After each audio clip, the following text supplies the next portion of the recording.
हमारे पास क्वेश्चन है F is equal to 9/5 C plus 32। हमारे पास ये इक्वेशन है, ये हमारे पास इक्वेशन है। इस इक्वेशन ये जो है फ़ारेनहाइट, ये सेंटीग्रेड स्केल है। आपने बच्चों थर्मोमीटर को देखा होगा, थर्मोमीटर जो डॉक्टर के पास होता है, क्लिनिकल थर्मोमीटर। इसमें मरकरी होती है, मरकरी का पारा जो इसमें होता है, एक साइड में लिखा होता है सेंटीग्रेड सिस्टम में 1 2 3 4, और दूसरी साइड में लिखा होता है फ़ारेनहाइट सिस्टम में 1 2 3 4 5 6 7 सो, दोनों स्केलों में। अब हमें ये देखना है कि फ़ारेनहाइट और सेंटीग्रेड, देखो Fahrenheit 1 degree Fahrenheit, 1 degree Fahrenheit is equal 9/5 into C plus 32, इतने डिग्री सेंटीग्रेड के बराबर होता है। अब हमें इसको ग्राफ के जरिए हल करेंगे, इस क्वेश्चन को हम ग्राफ के जरिए हल करेंगे। हम देखते हैं, हम लिखेंगे F इज इक्वल 9C/5, कोई प्रॉब्लम नहीं, प्लस 32। हम लिखेंगे F minus 9C/5 is equal 32। मैंने यहां क्यों ले लिया? ये देखो मुझे आसान हो जाएगा, इन दोनों को जमा ताफी करके मुझे तो 32 बनाना है, तो आसान बन जाएगा। चल ठीक, अब मैं यहां पर यही इक्वेशन लिखूंगा,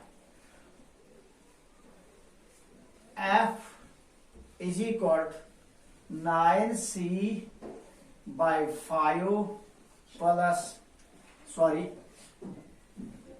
वो मैंने क्या लिखा, मैंने तो फिर इक्वेशन ऐसी लिखी, F minus 9C/5 is equal 32। हम इसका यहां पर शॉर्ट रफ करेंगे,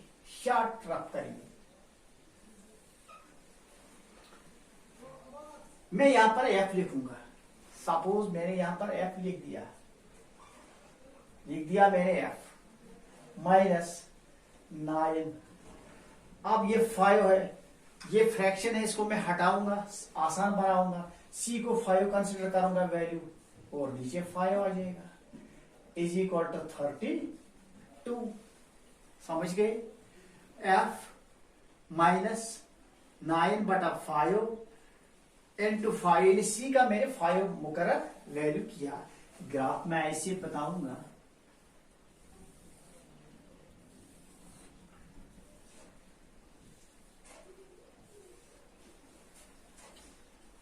इसको मैं लिखूंगा यहां पर फ़ारेनहाइट, इसको यहां पर लिखूंगा सेंटीग्रेड, फ़ारेनहाइट और सेंटीग्रेड, या एक्स और वाई भी हम लिख सकते हैं। यहां पर मैं 5 मैंने लिखा, ये कट हो गया, यहां पर निकल गया 5 माइनस 9 इज इक्वल टू 32। ठीक है, 32। मैं यहां से लिखूंगा F इज इक्वल, सीधी सी बात है 32 प्लस 9, और F इज इक्वल 41। जब मैंने C का वैल्यू क्या दे दिया, 5, C का वैल्यू मैंने यहां लिखा ना 5, ये C था, मैंने 5 लिखा, और F का क्या निकल गया 41। तो इक्वेशन बराबर 41। अब मैं दूसरा वैल्यू इसको पुट करूंगा ऐसे ही,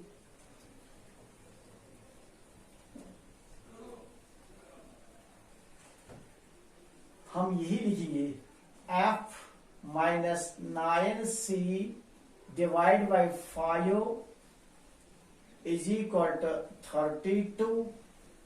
मैं लिखूंगा f माइनस 9c का लिखूंगा value 10 divide by 5 is equal to 32। ठीक है, शाबाश। f माइनस 5 1 जार 5 2 जार 18 इज इक्वल टू 32। ठीक है, f इज इक्वल 32 वहां जाएगा, प्लस बन जाएगा। f इज इक्वल 10 5 तो 50 निकल आएगा।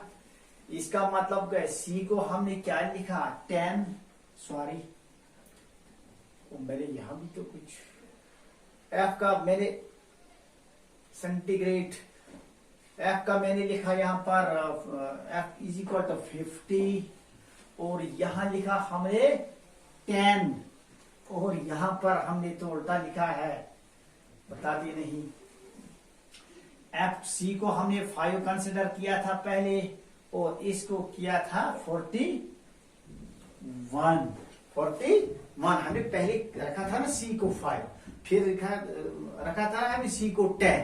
अब हम मजीद करेंगे।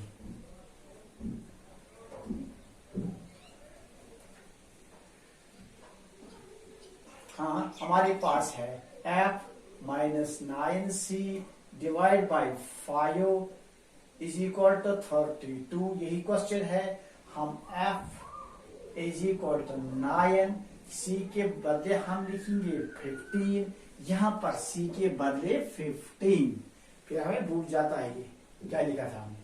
डिवाइड बाई 5 इज इक्वल 32, 5 1 जार 5 3 जार, f इज इक्वल 27।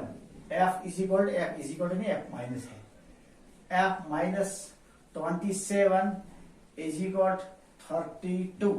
अब f माइनस का है, हम लिखेंगे इज इक्वल 32 प्लस 27।